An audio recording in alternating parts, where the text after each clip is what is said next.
نماز میں الٹا قرآن پڑھنا یہ مکروہ تحریمی ہے۔ اگر کوئی نماز میں الٹا قرآن جان بوجھ کر پڑھتا ہے تو وہ گناہ گار ہوگا، اور یہ قرات کے واجبات میں سے ہے، تو اس ترک واجب پر اسے گناہ ہوگا اور اسے اللہ کی بارگاہ میں توبہ کرنی ہوگی۔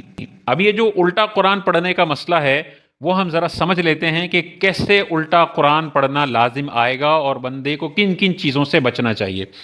تو اس کی دو صورتیں بنتی ہیں۔ پہلی وہ نمازیں ہیں جن کا تعلق فرض سے ہے، واجب سے ہے، یا سنت مؤکدہ نمازیں ہیں۔ تو فرض، واجب اور سنت مؤکدہ میں جہاں جہاں سورہ فاتحہ کے بعد سورت ملائی جاتی ہے اس میں ساری رکعتوں میں ترتیب لازم ہے۔ تو مثال کے طور پر اگر کوئی فرض کی پہلی رکعت میں سورہ کوثر پڑھتا ہے، انا اعطیناک الکوثر، تو اب اس پر لازم ہے کہ وہ دوسری رکعت میں سورہ کوثر کے بعد جو صورتیں آ رہی ہیں ان میں سے کوئی ایک پڑھ سکتا ہے۔ سورہ کوثر سے پہلے والی صورتیں اب اس کے لیے پڑھنا جائز نہیں ہے۔ تو مثال کے طور پر سورہ کوثر کے بعد وہ دوسری رکعت میں سورہ اخلاص پڑھ لیتا ہے، قل هو اللہ احد، تو بالکل درست ہو جائے گا، کیونکہ ترتیب کے اعتبار سے سورہ کوثر پہلے نمبر پر آتی ہے اور سورہ اخلاص دوسرے نمبر پر آتی ہے۔ یہ ترتیب میں اس نے قرآن پڑھا ہے، اس نے الٹا قرآن نہیں پڑھا، یہ گناہ گار نہیں ہوگا، نماز بالکل درست ہو جائے گی۔ لیکن مثال کے طور پر فرض کی دو رکعتوں میں کوئی پہلی رکعت میں سورہ کوثر پڑھتا ہے، انا اعطیناک الکوثر، اور دوسری رکعت میں سورہ فیل پڑھ لیتا ہے، الم تر کیف فعل ربک باصحاب الفیل، تو اس نے حقیقتاً الٹا قرآن پڑھ دیا کہ پہلی رکعت میں اس نے بعد والی سورت پڑھ دی اور دوسری رکعت میں اس نے پہلے والی سورت پڑھ دی۔ یہ ناجائز ہے، قرات کے واجبات کی مخالفت ہے اور بندہ گناہ گار ہوگا۔ لیکن اس گناہ کی وجہ سے یا اس ترک واجب کی وجہ سے سجدہ سہو لازم نہیں ہوگا، کیونکہ یہ الٹا قرآن پڑھنا نماز کے واجبات میں سے نہیں ہے بلکہ یہ قرات کے واجبات میں سے ہے۔ جب بھی قرآن پڑھ رہے ہوں گے تو سیدھا سیدھا پڑھا جائے گا، الٹا الٹا قرآن پڑھنا جائز نہیں ہے۔ وتر ہے مثال کے طور پہ، اب وتر کی تینوں رکعتوں میں ہم سورت ملاتے ہیں، تو اب تینوں میں ترتیب کا خیال رکھنا پڑے گا۔ مثال کے طور پہ کوئی سورہ قدر پڑھ لیتا ہے پہلی رکعت میں، تو اب دوسری اور تیسری میں سورہ قدر کے بعد والی صورتیں پڑھ سکتا ہے، پہلی والی نہیں۔ دوسری رکعت میں سورہ تکاثر پڑھ لیتا ہے، الہاکم التکاثر حتی زرتم المقابر، تو اب تیسری میں اس کے پاس سورہ تکاثر کے بعد والی صورتیں پڑھنے کا آپشن ہے۔ سورہ تکاثر سے پہلے والی صورتیں بھی نہیں پڑھ سکتا اور سورہ قدر سے پہلے والی صورتیں بھی یہ نہیں پڑھ سکتا ہے۔ اسی طرح سنت مؤکدہ، سنت مؤکدہ میں آپ کو پتہ ہے پہلی میں بھی قرات کے بعد پہلی میں بھی سورت پڑھی جاتی ہے، دوسری میں بھی، تیسری میں بھی اور چوتھی میں بھی۔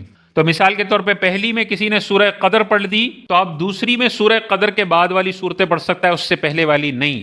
دوسری میں مثال کے طور پہ اس نے سورہ تکاثر پڑھی، تیسری میں مثال کے طور پہ اس نے سورہ فیل پڑھ دی، تو اب گناہ گار ہوگا، کیونکہ سنت مؤکدہ کی چاروں رکعتوں میں ترتیب کا خیال رکھنا ہے، الٹا قرآن پڑھنا لازم نہ آئے کسی بھی ایک رکعت میں پچھلی کے مقابلے میں۔ تو اگر تیسری میں سورہ فیل کوئی پڑھ دیتا ہے تو گناہ گار ہوگا اور یہ الٹا قرآن پڑھنا لازم آئے گا، تو سورہ فیل نہیں پڑھے گا بلکہ تکاثر کے بعد والی مثال کے طور پہ سورہ اخلاص پڑھے گا، اور آخری رکعت میں سورہ ناس یا سورہ فلق پڑھ لے گا۔ تو یہ ترتیب بالکل درست ہو جائے گی۔ سورہ قدر پہلے نمبر پر آتی ہے، پھر سورہ تکاثر آتی ہے، پھر سورہ اخلاص آتی ہے، پھر سورہ فلق آتی ہے۔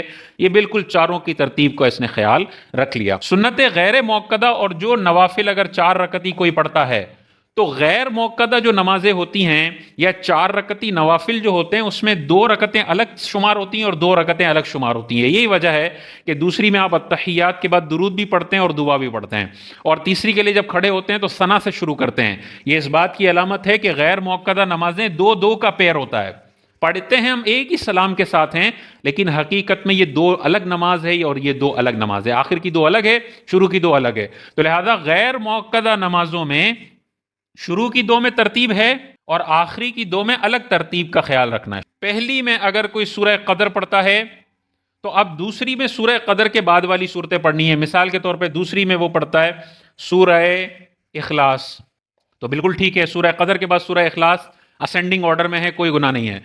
تیسری میں سنت مؤکدہ میں لازم تھا کہ اب اخلاص کے بعد والی پڑھ سکتا ہے، لیکن غیر مؤکدہ میں تیسری میں اب اس کے پاس آپشن ہے اخلاص سے پہلے والی بھی پڑھ سکتا ہے، کیونکہ ترتیب 2 میں لازم ہے، اس میں اور اس میں آپس میں کوئی ترتیب لازم نہیں ہے۔ تو اب تیسری میں مثال کے طور پہ وہ سورہ فیل پڑھتا ہے، تو یہاں پہ سورہ فیل پڑھنا گناہ تھا اس میں، لیکن غیر موقدہ میں یہ جائز ہے.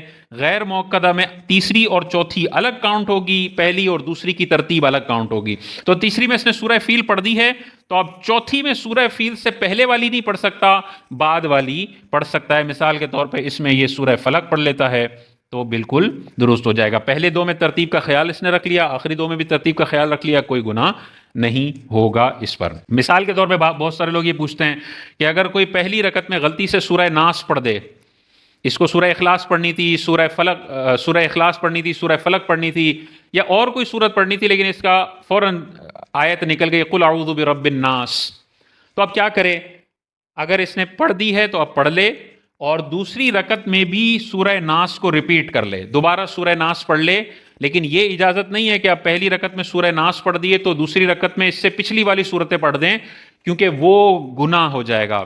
اور ایک ہی نماز کے اندر دو رکعتوں میں ایک ہی سورت کو ریپیٹ کرنا یہ مکروہ تحریمی نہیں ہے، ناجائز اور گناہ نہیں ہے.